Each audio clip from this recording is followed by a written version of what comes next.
So guys म चाहिँ अस्ति जनवरी 16 को साँझ आएँ है युएसमा। अनि अब नेपालमा चाहिँ ठ्याक्क हाम्रो अहिले टाइमहरू चाहिँ अपोजिट हुन्छ नि त युएस र नेपालको।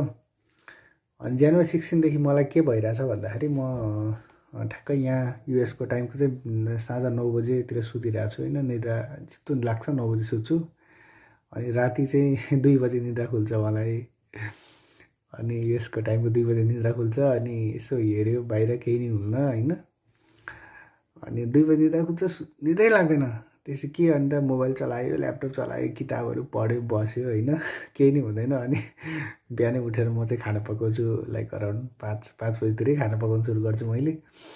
अनि 10 बजीतिर खाना खान्छु होइन। अब अहिले चाहिँ आई गेस नेपालमा चाहिँ कति बजिरहेको होला भन्दाखेरि अराउन्ड 1 बज्न थाल्यो होला रातिको होइन। अनि अहिले यस्तो भस्मी निद्रा लाग्छ मलाई। अब यतिखेर सुत्ने कि के गर्ने भन्ने हुँदो रहेछ कि। सो यो चाहिँ टाइम जोन चेन्ज गर्दाखेरिको चाहिँ एउटा इफेक्ट यस्तो हुँदो रहेछ मैले फिल गरेको।